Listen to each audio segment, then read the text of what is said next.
Hello అండి, అస్సలాము అలైకుం. అందరికీ నమస్తే. Welcome to our channel Jani blogs. Meal మేకర్తో పలావ్ చేస్తున్నానండి. మిల్ మేకర్తో పలావ్ ప్లస్ మీకు కొబ్బరి తురుమండి. ఇది కొబ్బరిని తురుముకున్నాను. కొబ్బరి తురుము, పెసరపప్పు, పొట్టు లేనిది ఇది పెసరపప్పు. ఈ రెండింటితో నేను కూర వండుతాను. రెండింటి కాంబినేషన్ బాగుంటుందండి. ఈ పలావ్, ఈ కూర రెండు కాంబినేషన్ చాలా బాగుంటుంది.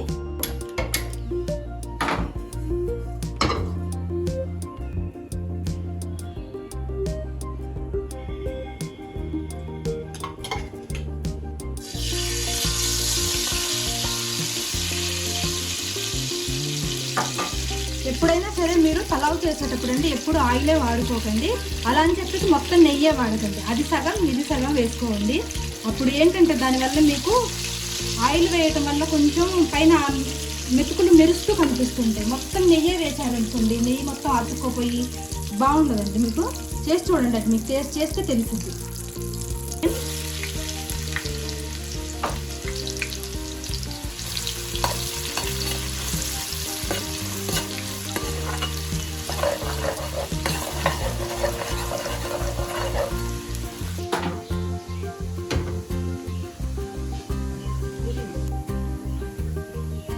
అల్లం వెల్లుల్లి పేస్ట్,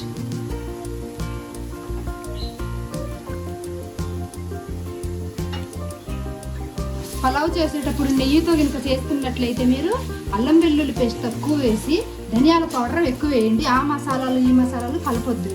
ఇంకా వీటితోనే బాగుంటుందండి పలావ్. ఎందుకంటే నెయ్యి వేస్తాం కదా, అందుకని బాగుంటుంది. మీరు మిగతా ఇంకేం మసాలాలు కలపొద్దు. అది ఇది కలిపేసి వేరే స్మెల్ వస్తుంటుంది, వేరే ఫ్లేవర్ వచ్చింది. ఒకవైపు నీళ్ళలో కొంచెం వేడి చేసుకుని ఉంచుకున్న నీళ్ళలో ఈ మిల్ మేకర్ వేస్తున్నాను.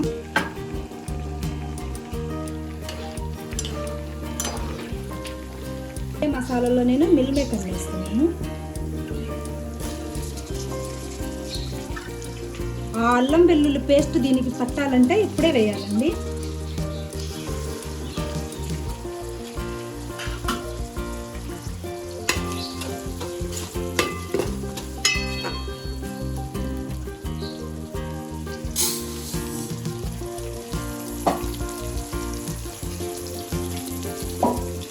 కొత్తిమీర,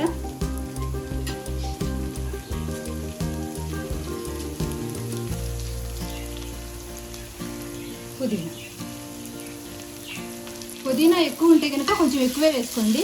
ప్రస్తుతానికి ఇక్కడ ఇంతే ఉంది, అందుకే అదే వేసాను. మీరు కొంచెం ఎక్కువ వేసుకున్నా పర్లేదు, పుదీనా టేస్ట్ బాగుంటుంది. ఏ పలావ్లో అయినా పుదీనా ఎక్కువ వేసుకోండి. ధనియా పౌడర్ నేను కొంచెం ఎక్కువే వాడతానండి. ధనియా పౌడర్ మీరు కూడా కొంచెం ఎక్కువే వేసుకోండి. ధనియా పౌడర్ ఎందుకంటే మసాలా అల్లం వెల్లుల్లి పేస్ట్ తక్కువ వేసాం కాబట్టి ధనియా పౌడర్ ఎక్కువ వేసుకోండి.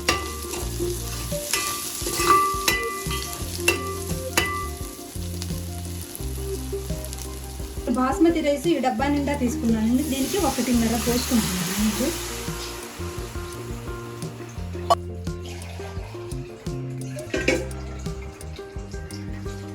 ఉప్పు మీకు సరిపడా.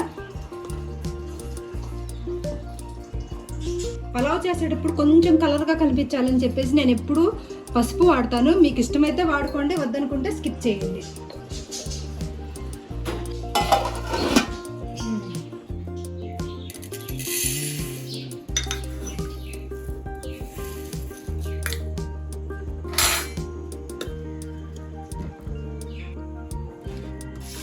పెసరపప్పును ఒకసారి శుభ్రంగా కడిగేసుకుందాం.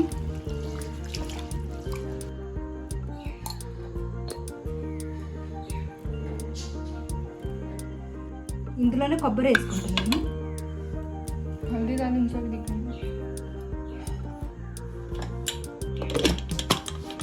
ఒక విజిల్ చాలండి, ఎక్కువ అవసరం అలా. ఒక విజిల్ వచ్చే వరకు కొంచెం మెత్తబెడితే చాలు.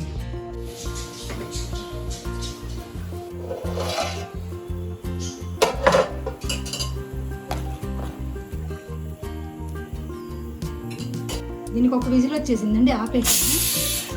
ఇదైతే ఉడికిపోయింది. దీంట్లో నేను 1 గంట ముందే నానబెట్టి ఉంచుకున్నాను బాస్మతి రైస్. 1 గంట ముందు నానబెట్టాను. మీరు 1 అరగంట ముందు నానబెట్టినా పర్లేదండి. నానబెట్టి వచ్చిన బాస్మతి రైస్.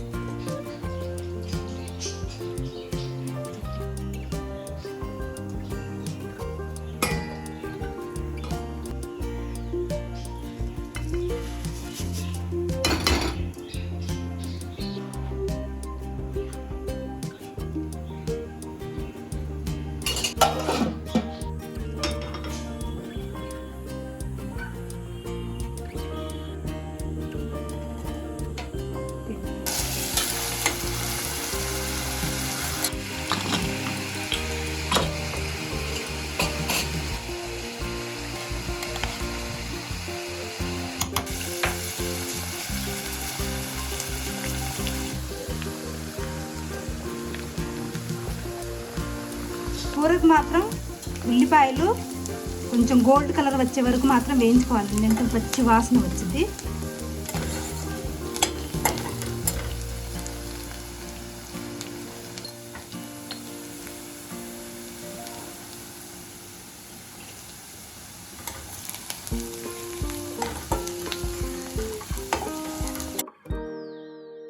కొంచెం నీళ్లు పోసుకొని ఉడికించుకోవటం అండి. కొంచెం ఒక గ్లాస్ నీళ్లు పోసుకున్న తర్వాత ఒక 10 నిమిషాలు ఉడికించుకుంటే కూర కూడా రెడీ అయిపోయింది.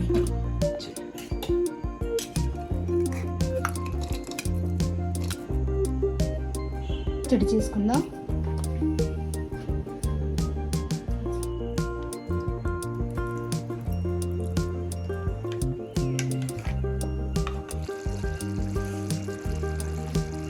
కూర అయిపోయిందండి వండటం.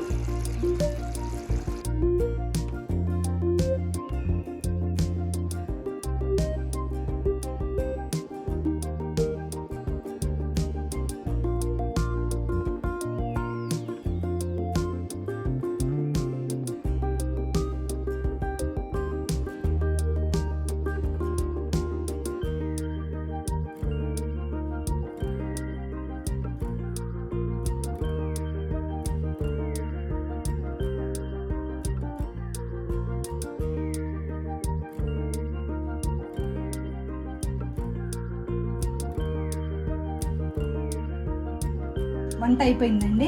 పెసరపప్పు పచ్చి కొబ్బరి తురుముతో కూర, మిల్ మేకర్ పులావ్, రైతా. ఆ వీడియో మీకు నచ్చినట్లయితే లైక్ చేయండి, షేర్ చేయండి, సబ్స్క్రైబ్ చేయండి. కొత్తగా చూసే